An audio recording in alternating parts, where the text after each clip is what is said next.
Why is collecting vintage watches a great hobby?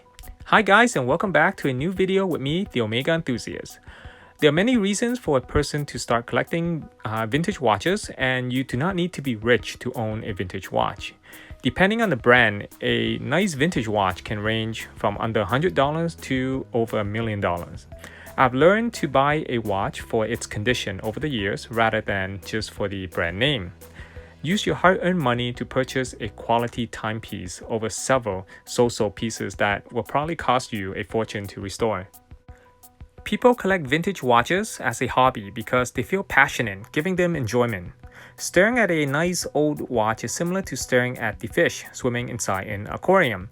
It helps free the mind and remove stress. Some people collect vintage watches as part of their future investment, as they are easy to store away due to their small sizes. I've come across a few collectors who will only buy a watch with known provenance, as it gives the owner a unique story to tell. I started collecting watches early on because I always enjoy learning about our human history and antique collectibles. So I decided to stick to watches over the many vintage collectibles because a watch is a timeless piece of history that I can wear it wherever I go. And watching it work on my wrist makes me think and imagine what the world was like when this watch was new. Who was the original owner and what did he do? What makes the original owner decided to select this piece? And the list goes on. Before I continue with this video, if you are planning or interested in this hobby, watch this video from the link above to avoid making beginner's mistake or buyer's remorse. I made that video to reveal all the tips for buying your first vintage timepiece that I had to learn the hard way.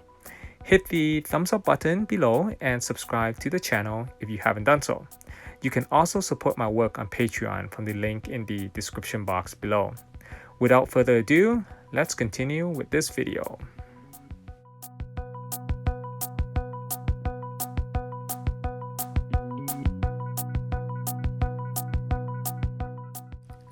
My favorite watch brand is Omega, and I've selected 5 examples to show you guys.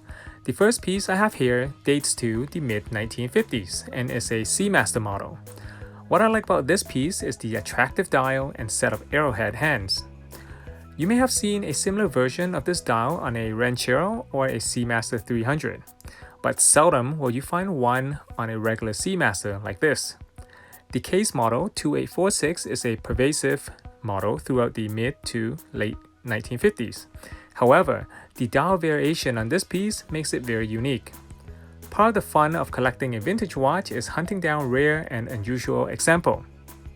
A strap matching tip for you guys is a green color strap works very well on a gold tone case.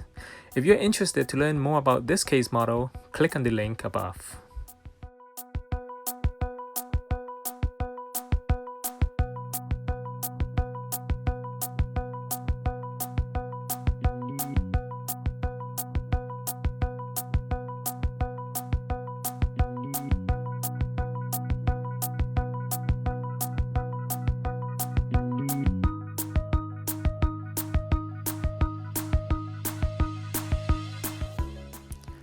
The second piece that I have here is a mid to late 1950s Omega Constellation watch. I believe my first YouTube video from a few years ago was on this specific piece. It is one of my favorite Constellation pieces in my collection. The dial condition is immaculate and of course factory original finish. Some collectors dislike the crosshair feature on the dial, but I find it attractive and add more character to the watch. You can leave a comment below on your thoughts about the crosshair features. If you wonder what Omega case model this is, it is a Constellation CK2852 model. If you're interested to learn more about this case model, click on the link above.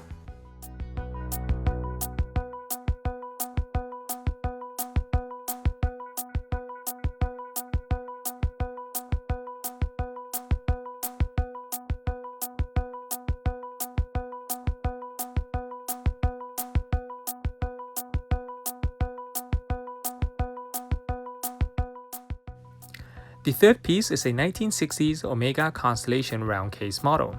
I purchased this piece a while back because of its pristine condition. I'm fascinated to see and thoroughly examine what the watch looked like when it was new 50 plus years ago. Notice the hidden crown on this watch?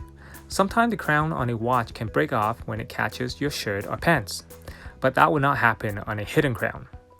An advice that I should mention is that if you're going to buy your first vintage watch, avoid purchasing one in pristine condition. Why is that? You will be wearing the watch as if you are disabled, and you will try your best not to bump your wrist against anything. The first mark you will leave on your scratchless timepiece will be unforgettable. To learn more about this model, click on the link above.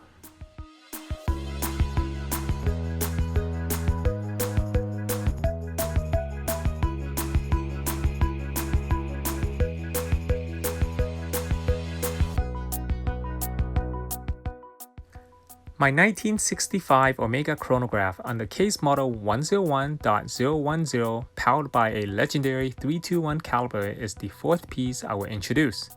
I own a few Omega chronograph with the caliber 321 movement, but this is the only piece with a gold tone case. So when you're buying a watch with a gold plated case, one thing to keep in mind is to make sure there is no oxidation on the behind of the case. It is common, and oxidation will allow outside dirt, particle, or moisture to enter the watch. I should also mention that a blue color strap works very well on a gold tone case. If you're interested to learn more about this watch and my 321 chronograph collection, click on the link above.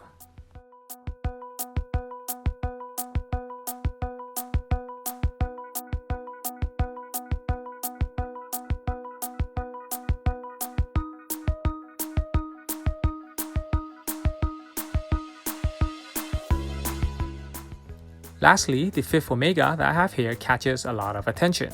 The moon phase triple calendar, first introduced in 1947 on the case model CK2471. The dial on this watch has so many characters and you can stare at it all day long. However, it is a piece that I would not recommend you to get as your first vintage watch. I've made a video to explain all the cons of this watch from the link above. I am a massive fan of the 1940s, so this piece is a must-have in my collection. I would say the majority of my collection consists of mainly manual wind 1940s watches. I enjoy wearing manual wind watches as I feel more connected to the watch, having to hand wind it every day before putting it on my wrist.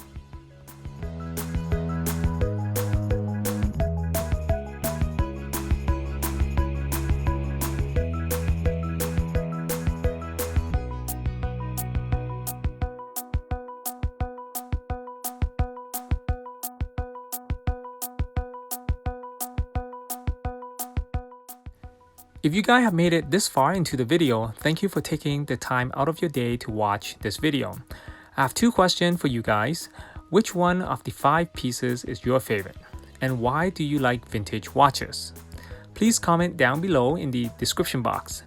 That's the end of this video. I always hope you learned something new, and I look forward to seeing you in the following video.